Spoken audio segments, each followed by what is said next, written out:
All right, let's talk about active transport. Looking at our picture starting off, we can already see this person biking up a hill.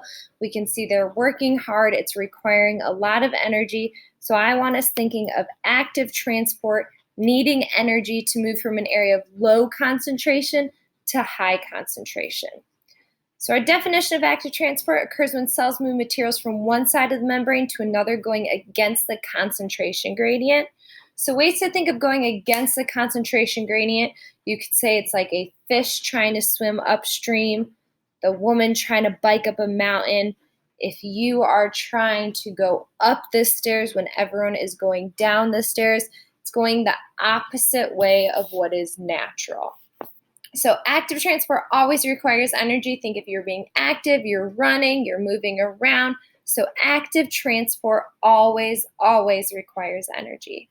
So there's 4 different forms we're going to be looking at. Endocytosis, which has subcategories pinocytosis and phagocytosis. And then also exocytosis. And one I didn't include on here is we are going to take a look at how sodium and potassium ions move against the concentration gradient from low to high. So our first one is endocytosis. Breaking this apart, endo means entering, cyto the cell. So this is the process of the cell infolding and taking materials inside of the cell membrane. So we can see the little gift on the right. I have that cell membrane. It's literally folding inward, allowing those molecules to come in. So endocytosis, entering of the cell.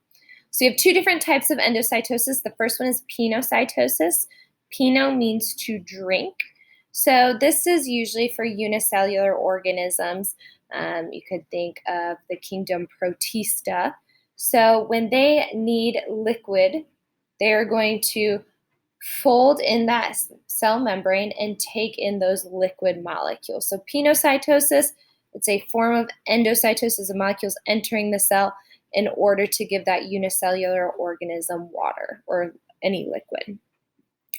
Phagocytosis, phago means to eat or to devour. I don't know why I think of like a shark, just hungry. Phagocytosis.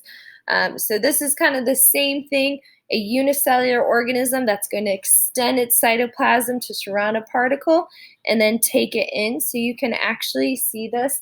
Amoebas are protista and they go around their prey and they absorb it into their cell membrane inside the cell, and then they let digestive juices out in order to fully consume whatever organism they ate, which will be another unicellular organism, usually a paramecium or something of that sort. So endocytosis, entering the cell.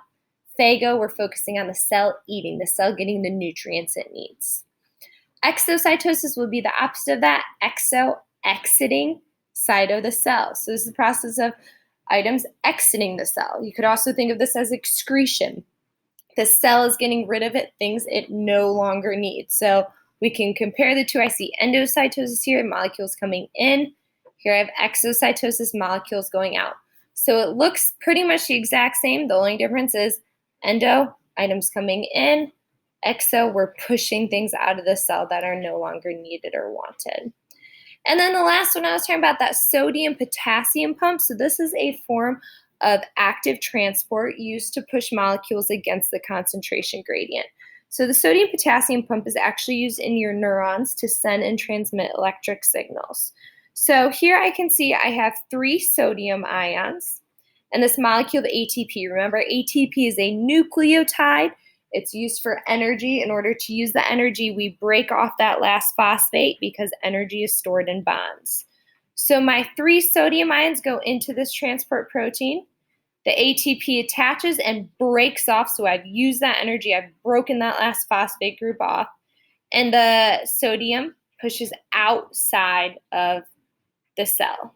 Here I have 2 Ks or potassium.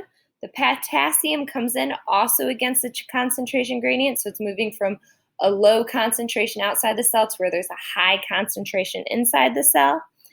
And then the transport protein returns to its normal shape. So this is used to push ions against the concentration gradient from low to high.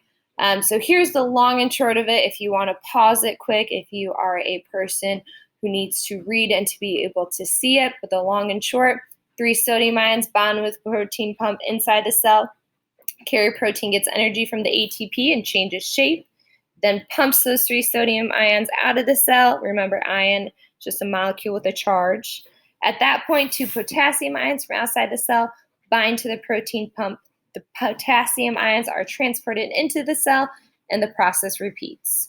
The sodium-potassium pump is found in the plasma membrane of almost every human cell and is common to all cellular life.